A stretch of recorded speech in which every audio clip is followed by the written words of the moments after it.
Dave Palumbo with RxMuscle.com in the Iron Asylum with Matt Norman and Carlos Silva. We are here at Bev Francis Powerhouse Gym in Syosset, New York, and we're going to be doing a little teen leg training with you guys.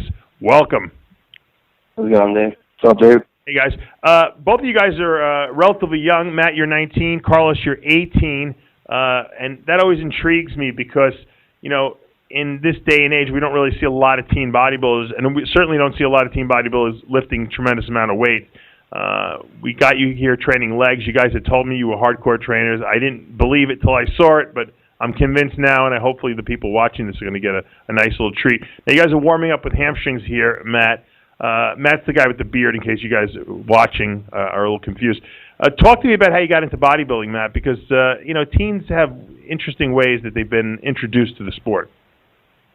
I started training when I was around 16 years old, and didn't really know what I was doing, but I started watching videos online, guys like copying and stuff, and I thought it was pretty cool, like what they do with their bodies. So when I was 17, I went to a seminar at Bev Francis Powerhouse, and then in February that year, I decided I was going to do a show, did an INBF show, 2 shows in September after that, and ever since then I've just been hooked. That's usually how we get it. Somehow you get introduced to it, you start training, and you just love it. Talk to me, Carlos, about how you got introduced to the bodybuilding world. Back a few years ago, my sister's ex-boyfriend brought me into the gym, and the first week it was tough, and after the first week it just became, I don't know, enjoyable, and the pain, I just started enjoying the pain and the soreness, and after that I started seeing results, which just took me in, and just started enjoying all the intensity of training. Now you're 240 pounds, right? Yep. That's a very big team. What are you, 5'8", 5'7"? 5'8". Yeah, that's pretty big. Now, I know you guys have some aspirations for competition. Matt, you've competed before. Carlos, have you ever been on stage before? Yeah, I competed at the Mets last year. Okay, how'd you do that? I placed first in the Team A division, I believe. It's the 13 to 17-year-old. Yeah, you were only 17. Yeah. And I placed, I think, 6th or 7th in the novice middleweight. Mm-hmm. Now, are you planning on competing this year at all? No, I plan on doing the Mets next year. Okay. Because me and my trainer Dom decided that my back wasn't developed enough to do originally. The plan was to do the T Nationals with Matt. And, yeah, we just both decided we both realized that he emphasized the importance of the longevity and to compete, not just to compete, but to compete to win, obviously. Mm-hmm. Okay, well, I think that's a smart move. Obviously, Dom is he's been around a long time. He's been training at least I know him since he's 16. So while he's only 20 years old, he's been doing this for 4 years. So he's got some experience. Matt, talk to me a little bit about what your plans are. I know you're planning to hit the Teen Nationals this year. Obviously, it's a very competitive show. Last year, it was probably one of the most competitive that I had ever seen, with Dom Cardone losing that overall to Cody Montgomery. How you feel you're going to place and fare going into this year's event? Well, I mean, ever since I started working with my new coach, Chris Hancock, I mean, I've been making great gains, and he's great support. So, I mean, I try not to think too much about the other competitors and just do my best. But, I mean, I am going to win. You know, I'm not just going to do it. But, I mean, always strive for the best. We'll see what happens. But ultimately, after the Team Nationals, I want to get the IFBB program sometime in my life. You know? Okay. That's the ultimate goal. Yeah, that's a little ways off. Let's stick with the Team Nationals first. We got to get through that. It's a tough enough show in and of itself. Now, why do you guys, Carlos? I'll ask you this question: why do you guys start with hamstring curls as opposed to doing them at the end, which most people do? Well, at first, when I first started training legs, I really never trained hamstrings. I didn't really know what I was doing either. So I've always was just train quad, squat, and just hack squats and leg extensions. So basically, I was trying to keep up right now to get my hamstrings up. That's basically why I started. Gotcha. Okay. Matt, talk to me a little bit about squats, because I don't see a lot of guys squatting nowadays anymore. People are very, very lazy, but you guys seem to not only squat, but you squat very heavy. And I know because I watched the video as we're seeing you warm up now, but the weights get pretty intense. What's the most important thing that you focus on while you're doing your squats? Mainly I focus on when I'm squatting. It's just, as you can see in the video, I like to squat without my shoes on. Because I get a better feel of like driving at my heels. And when I do that, I can get hamstring and glutes. And that's another reason that I like to hit hamstrings before I squat. Because I do feel a lot of hamstring engagement, like more so on the negative portion of the movement. Yeah, absolutely. Yeah, I just try to focus on driving at my heels mostly and just getting good enough depth. Now, when you're barefoot, do you feel your biomechanics are better? Or I mean, because I always feel like I can't push from my heels when I have barefoot, but you obviously don't feel that way. I just feel more stable, as opposed to wearing shoes. What about when the weight gets really heavy? Do you still like the way it feels? Yeah, I'd rather like that. Okay, interesting. Now, I see you're doing, Carlos, you're doing a slightly broader range of motion than is Matt. Talk to me about what your form is.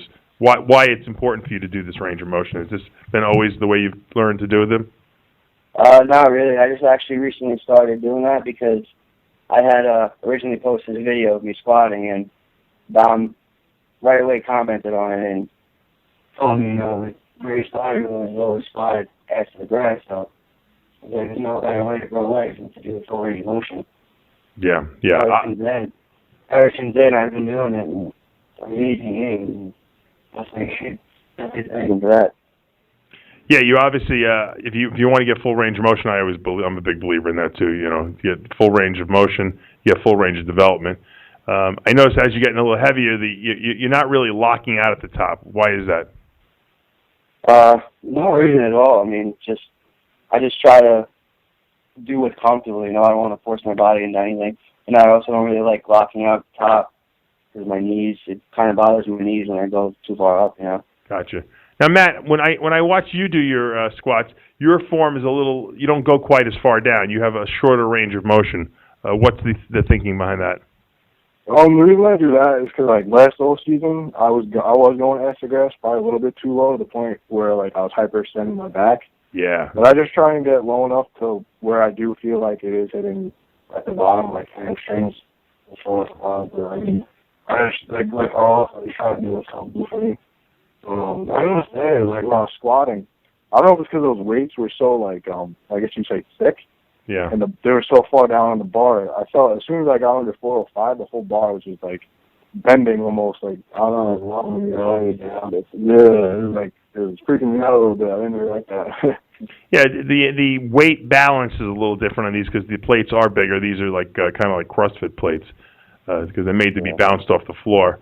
Now, I see as you're squatting, and I'm watching Carlos go now.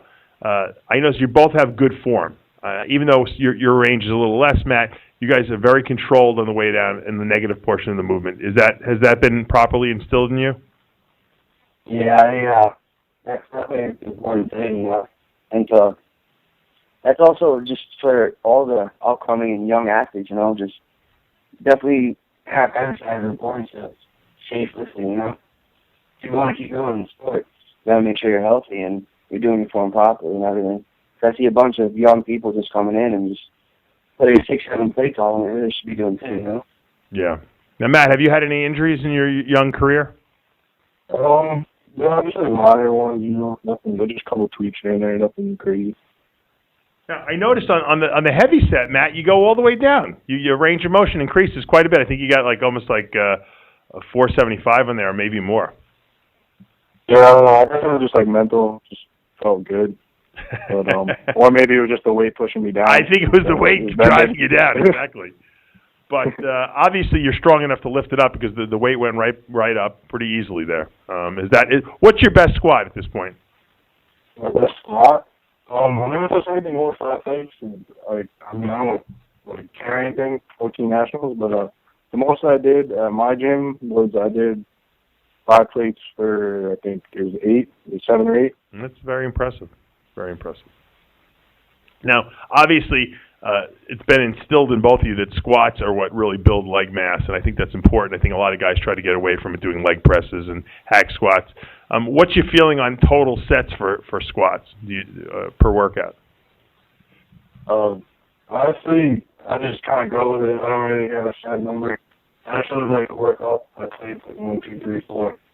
But short sets, I just go with how I feel. Yeah, I basically do the same thing too. I just go up like plates, and depending on how I feel and what I've done before or what I have to do still during the workout, I'll maybe do a drop set, add in a couple extra sets just to bring it to the bar, No, but everyone has like I always used to do like 5 sets. I would do a warm up and then 4 working sets. Are you doing 5 sets, 6 sets? I mean, will some days you do more than others? Well, I guess I would say on average I do about 6 sets. I start out with the bar, obviously, work my way up to 5 plates, and then just maybe do a drop set, so typically 6 sets. Right. Matt, how many weeks are you going to diet for this teen national show? I'm doing 16. I mean, I would do 20, but my coach told me just do 16, so I'm going to do whatever he tells me. And what weight do you think you're going to wind up on stage? Honestly, I have no idea. We'll see what happens. Do you know what weight class you're looking to get into? My guess is I'm going to fall into heavies. Okay. Sounds good. You both are looking good. I'm watching you hit some poses here after the leg workout, and you guys have got a lot of promise and a lot of potential. Hopefully we'll see you on the IFBB Pro stage one day, and you'll remember this will be your first training video that you've ever been featured. But for now, guys, we're out of time. I'm Dave Palumbo with Matt Norman and Carlos Silva in the Iron Asylum.